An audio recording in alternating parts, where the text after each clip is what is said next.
If I'm to be completely honest with you guys, I would like to say this is the penultimate, if not ultimate, episode of Babylon 5. I can't.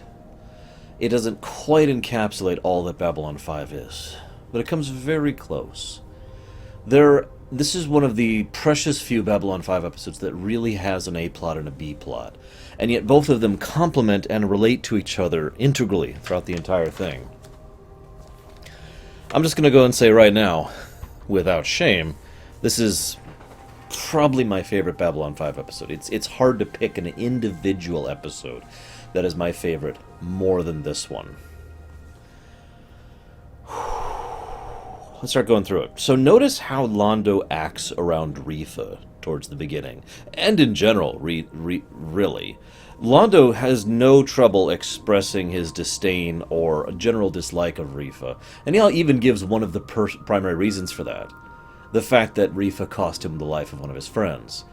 It's also probably worth noting that Londo actually put a lot of faith in the words of his friend, and that same friend, forgive me, I don't remember how to pronounce his name right now, pretty much flat out said Rifa is one of the snakes, one of the problems with the Centauri Republic, and Londo probably agreed with him.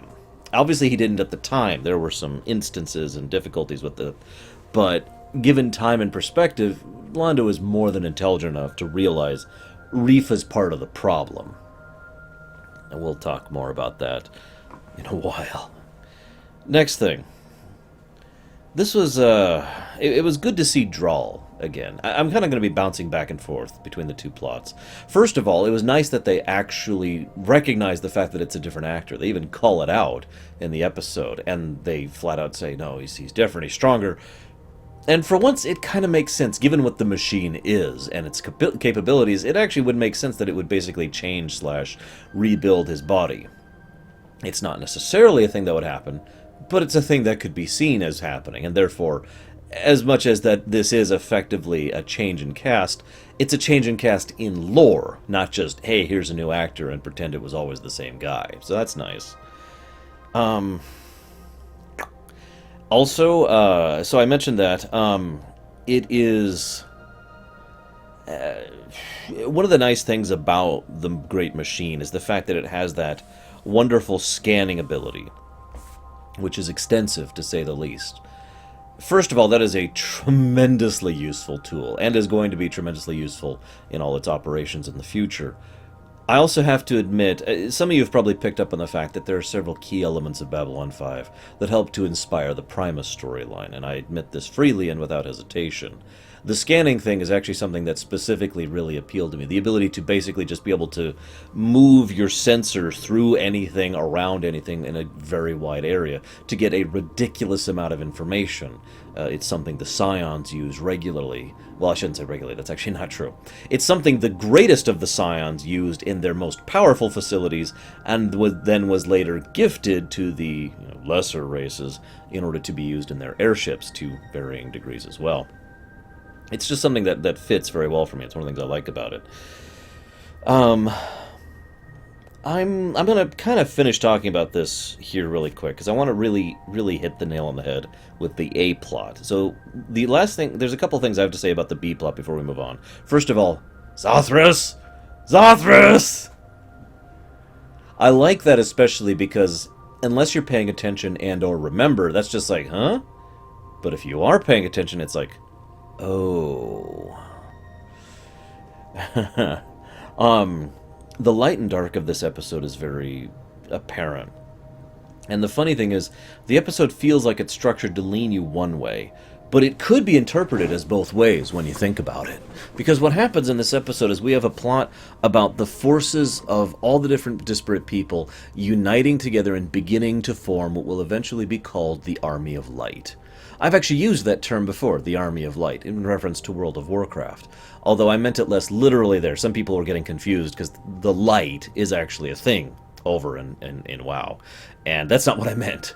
It was a direct reference to the Babylon 5 thing, aka the good guys, the people with brains uniting against the forces of evil regardless of politics. That's really what I meant by that. Although, as we'll see in the future, I don't feel like this is spoiling, it's never that simple, is it? But anyways, So we see basically what is effectively the founding of the Army of Light here. The pieces have been in place and things have been moving around. You know, Sinclair's been doing his thing, the machinations of the machine and the Rangers and all that. But now is the first time it's basically been unified. And you'll notice Jakar kind of slides in as part of that Army of Light too. It's never stated outright, but it is part of the thing. And there's this great scene, this wonderful scene. I don't want to cover it really too much here, but it's kind of part of this because Sheridan flat out says, anything I can do, anything at my disposal, is something that I place at disposal of you for the helping of your people. Keep in mind he said that before he realized that he was going to be put in charge of the Army of Light. Think about that. Furthermore, Jakar's reaction to that shows that Jakar has finally really started, like actually begun his next major character arc. I'll talk a little bit more about Jakar in our second look at this when we talk about the A-plot, but you can tell he's starting to realize that the possibilities and benefits of friendship and alliances definitely outweigh the detriments thereof. Moving on. But the thing I want to talk about, the slanting, right? The episode makes it feel like it's slanted towards horrible things are happening, and let's make them clear. There are absolutely horrible things happening. But there's a spark of hope in the future. But if you analyze the episode, you can tell that that's not necessarily what's being said. It could equally be interpreted that that ray of hope is useless. Because there are scenes where they're talking about things are finally starting to go our way, and we're finally going to make things better, and we're finally getting a start against the enemy, and yet at the same time those are being put alongside things going very, very badly for a lot of people. And we know that they're going to get worse.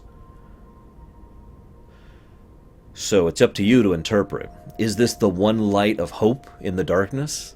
Or is this the last flickering hope about to be snuffed out? Let's talk about the A-plot, shall we? Jakar and the Narn, of course, come back to prominence. I mean, duh, really. It is, I have a lot of thoughts here. This probably isn't even going to take me long to go through. This is such a great episode. I feel it's one of those weird cases. Sometimes people have recently railed against me for saying that I haven't really discussed a work as well as I should. And there are many reasons for that, and I've discussed it on my stream extensively. But one of the bigger ones is I feel if a work discusses itself, that there's no need for me to reiterate it. At that point, I'm just repeating what's in the episode, or repeating what's in the game, or repeating what's in the movie. And I don't feel like that's conductive. In fact, I think that's a waste of time, to be completely blunt. So this is probably actually going to be a short episode is what I'm saying, and I mean absolutely no disrespect to that. I really want to dispel that notion that longer episode means better episode. That is absolutely not the truth. But so much of this episode places itself right on display that I don't feel the need to discuss it. Make sense? Brilliant episode, and like I said, arguably my favorite. That being said, one of the things that I mentioned, and a lot of my viewers disagree with me on this, was I paralleled the Centauri Republic to the Terran Dominion from StarCraft. And I mentioned one of my theories as to how the Centauri were succeeding so well. Two other convergent theories that were tossed out by viewers, which I wanted to share here, were A, and I'm summarizing. They give really. I'm not trying to be negative. You know, your comments were great. I loved reading through them. But I'm not, paragraphs, right? So to summarize, one of them was the basic idea that the Narn simply were never as strong as we thought they were. They presented themselves as strong, certainly, and the Centauri were bowing and scraping before them even before the show even started. So but maybe the Narn didn't have enough real strength to back that up, and now the Centauri are simply calling them on their bluff, to use the poker analogy. And they had, an ace high. And the Centauri had better than that. Second idea, shadow involvement. I don't quite buy this one, but, well, to put it into such terms, I've always assumed the shadows were not significantly involved.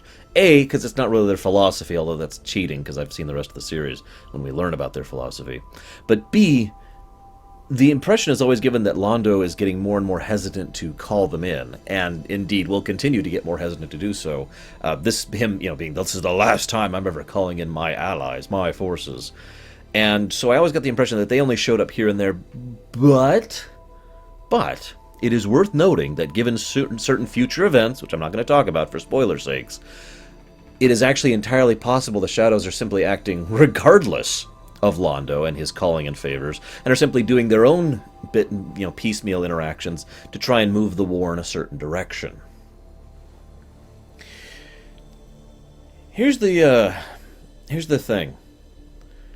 I find myself wondering if this is not a combination circumstance, because all three of these theories, my own theory about the lack of ethics, the Narn not being, the Narn bluffing, and the Shadow involvement, these are not mutually exclusive. It could very well be all three of these things that were leading to the swift Centauri reign. I bring this up because I got a note right here. The only note I wrote down is 6 months. That's all I needed to write down because I knew exactly what that meant. This has been a 6-month war.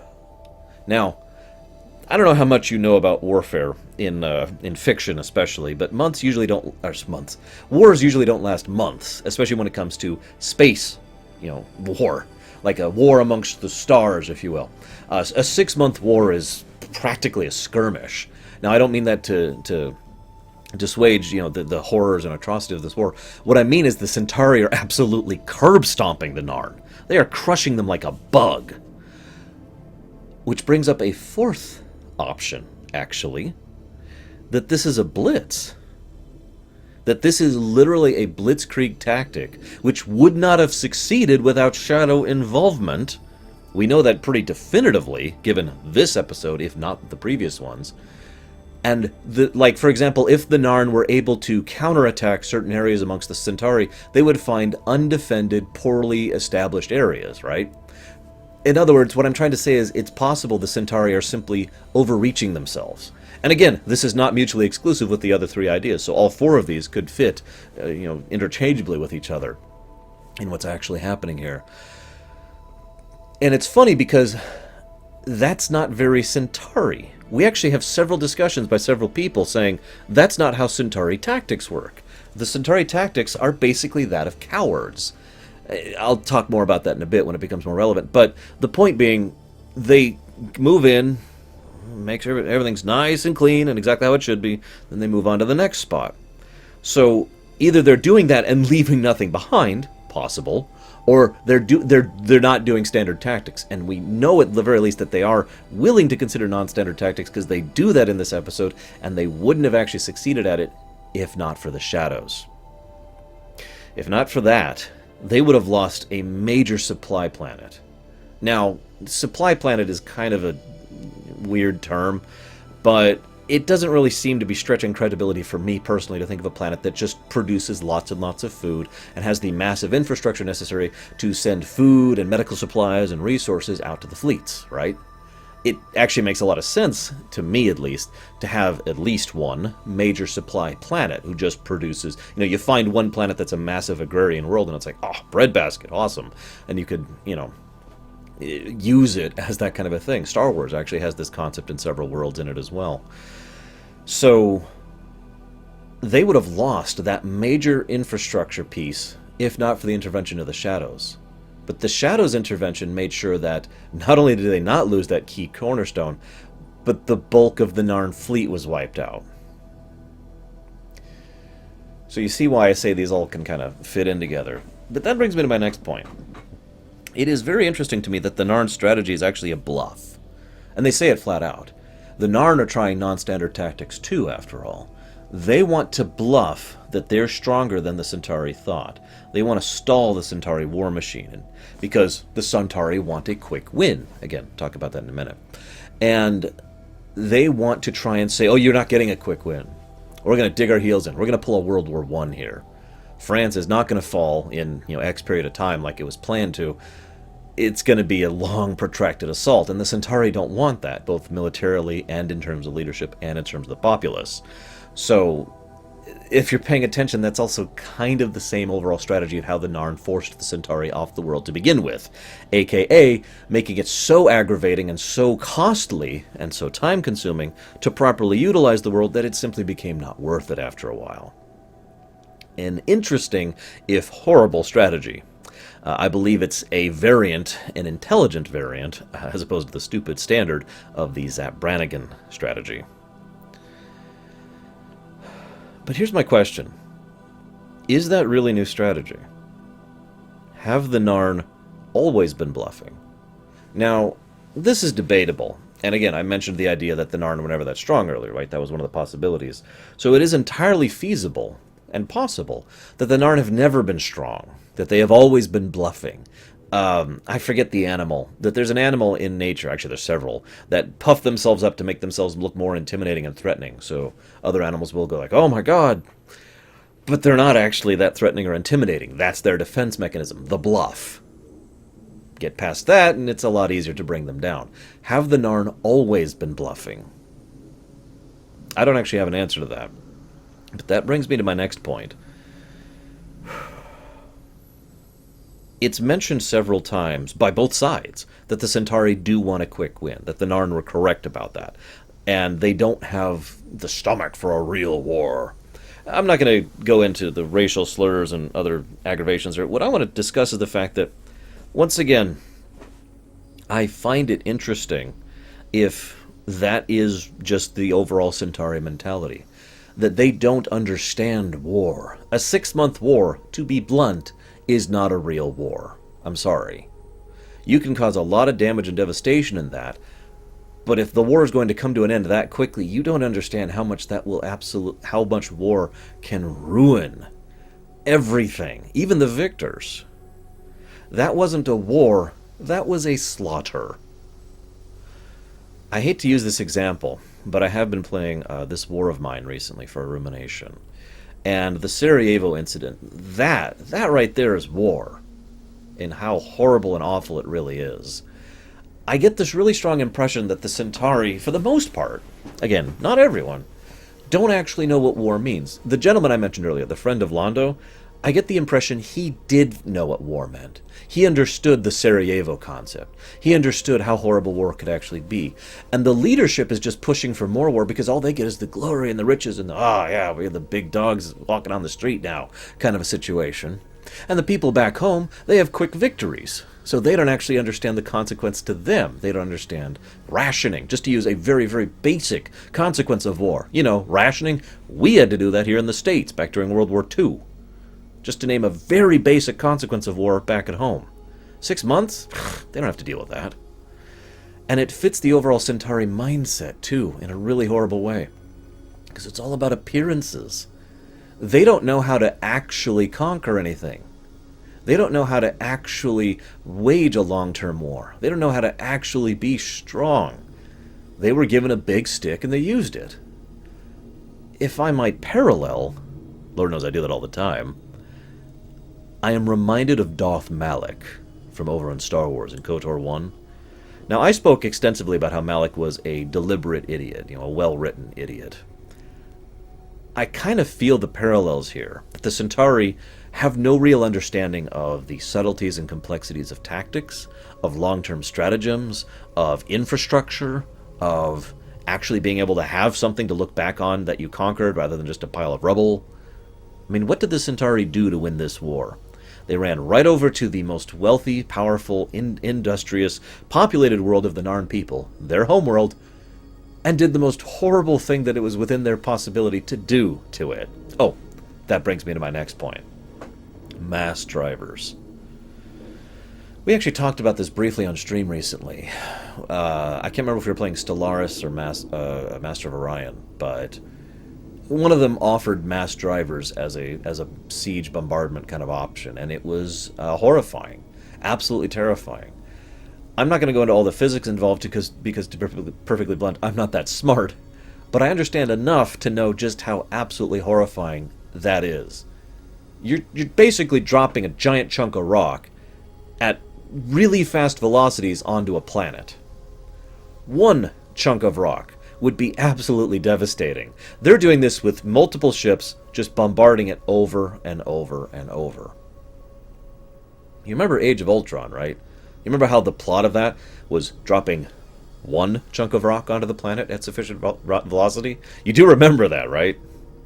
You remember the devastation that would cause, right? Now picture a bunch of ships are up to doing that over and over and over. Probably smaller chunks of rock than the whole city, absolutely.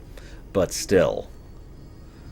I mean, never mind the displacement of heat, the energy release of the impact, the kinetic energy, which is then going into the atmosphere and completely choking and ruining it, and just...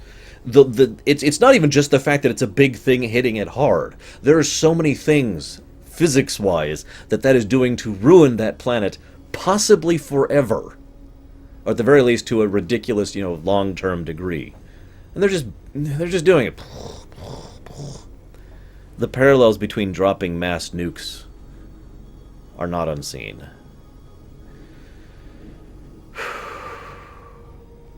The that brings me to I'm sorry. That scene really gets to me. I was actually talking to my friend Pax about that scene and how impacting it was. No pun intended. And both of us were just like, yeah, that was wrong. Just so many levels of wrong. Side note, little point of curiosity.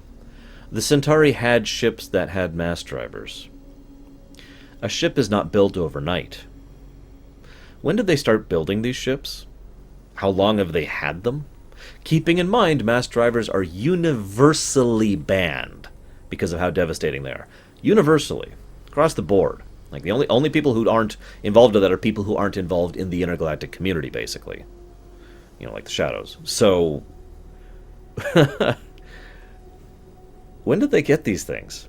Because I'm not sure which is more insidious. That they started the war thinking, alright, let's build some mass drivers. Or, they already had them. I want to mention one other thing here before we really get into Londo. And that is G'Kar. My last point about G'Kar. I mentioned it earlier. I've talked many times about Narn culture and how I feel they're one of the better warrior cultures that we've ever seen in science fiction. You know what I mean by the warrior culture. There's so many warrior cultures in science fiction. It's one of the default cultures that you can go to. But I feel the Narn are very well fleshed out and are better than just a warrior culture. Typical. Try to imagine to a people who, whether they are bluffing or not, value strength, value action, are the kind of people who you can literally walk up to, insult, and kill your leader if you disagree with them in order to change things. That's the kind of civilization these people have. And they have consistently refused, on many occasions, to open themselves up to others or alliances or whatnot. They'll profit off of others, but they do not want to get help, basically. G'Kar had to really work with and basically almost kill one of his own people and nearly died in the process in order to convince them to get aid in the war they were losing. That's how much it's against their cultural mindset. Imagine what it means to someone like that to beg for sanctuary. It is the ultimate display of weakness. I can no longer defend myself or my people. I am worthless, useless, and powerless. Please take me in. And G'Kar had to swallow all his pride in himself and all his pride in his people to do that. But he did. And I think that really says volumes about G'Kar as a character. For all that he is a Narn, he is still a Narn. Because the Narn people, for all their cultural bias, are still a strong, emotionally, people who are willing to, when the chips are down, say, I got this. G'Kar wanted to go home and die with his family, with his people. He wanted that. He was denied that. He now has to do something much harder and much worse. He gets to fight the good fight, basically by himself. At least, that's what he presumed when he started it, which brings me back to when I mentioned it earlier when he encounters Sheridan, and his smile at the end. Because even though he is doing this horrible thing that for him is a deep insult and shame, he is not alone in doing it. His alliances are going to help make him strong. And that's a bit of a shifting in mindset. And like I said, the real beginning of his second character arc. But let's talk about Londo. I have heard people say that they have no idea why I can call Londo my favorite character because of this episode. I have heard people say that Londo is a disgusting, horrible Minbari. Or, excuse me, Centauri, not Minbari. He is a pretty bad Minbari. I have heard people, and many different people, dissect and discuss. I've had lengthy discussions with friends about this episode and Londo's role within it. I don't want to fully get into some of Londo's character motivation yet. That will be much, much more on display later. In fact, I can tell you the episode, and the rock cried out, no hiding place. That's when Londo's motivations really come full bore. But his consequence, what happens to him as a result of him him starting this whole thing, him beginning this entire process, is that he has to personally witness the consequences of it. He doesn't get to go home to Babylon 5 to be comfortable with Veer and other things, like alcohol and probably more alcohol. No, he has to actually sit there on the deck and watch as they bombard the planet into the Stone Age, which is a terrible line, by the way. Just a second. So, I've heard several people argue different interpretations of this scene, and as ever, I'd love to hear your guys' interpretation of the scene, when he's standing on the ship watching the planet be bombarded. One of the interpretations I've heard is that he's someone who is like, oh my god, this is going to ruin my career. And I'm sorry, I'm saying that a little bit flippantly, but it was a well-reasoned argument. The fact that this is the end of his position as an ambassador, his standing with the other races, etc. One person argued that he was personally worried about how this would come back on him, like the idea that if this is what my allies are willing to do to their enemies, what are they willing to do to me? Kind of a mindset. So fear of fear of exactly what that means to him and to his future, his life, his friends, things he values, that kind of a thing. My interpretation I'll get into in a minute. So then he goes into the room and he literally yells at times. He has the full might of the Centauri behind him. And note that Sheridan says, we want to have observers at those hearings, and the response is no. That request is denied. Keep in mind the variance here, because this kind of request was put before, when the Centauri were still weak, or at least, to be more clear, perceived as weak. Now the Centauri are perceived as strong. Now the Centauri are perceived as something to be afraid of. Now they can just say, no observers, not happening. And then, as an act of what I can only call spite, although I don't think it's on Londo's behalf, to be blunt, he has G'Kar basically removed from the room after the failure to get G'Kar to be sent home to be executed. I don't think that's a personal grudge. It's a valid interpretation. I've heard people say that and give arguments for it. But here's my argument. Pay attention to Londo's face several times. The actor's amazing. He's done so many wonderfully subtle things with his features and his expression throughout this show. Watch his face when he watches that planet getting bombarded. Watch his face when he sees Garibaldi, the one man he can be himself around, the one man he can be honest with, his one good friend. Well, actually, that's not true, because Veer is actually his good friend, too. So we've got Veer and Garibaldi. So he's actually a lot more open around Garibaldi than he probably should be. He sounds regretful around Garibaldi. He sounds, I need to do this thing. I need to make an announcement. And you can just hear the dread in his own tone about what he's going to do. Then he gets up on stage. Now he's in front of aliens, other people. Now he has the mask on firmly. He is the Centauri representative. He is the true member of the Republic that he should be. And then G'Kar starts giving his wonderful speech. Forgive me. No dictator, no invader can hold an imprisoned population by force of arms forever. There is no greater power in the universe than the need for freedom. Against that power, Governments and tyrants and armies cannot stand. The Centauri learned this lesson once, and we will teach it to them again. Though it take 1,000 years, we will be free. One of my favorite speeches of all time. I had to share that. Look at Londo's face. He starts off regretful and hurt. He looks like he's on the verge of tears. And then the mask just kind of slides right back on.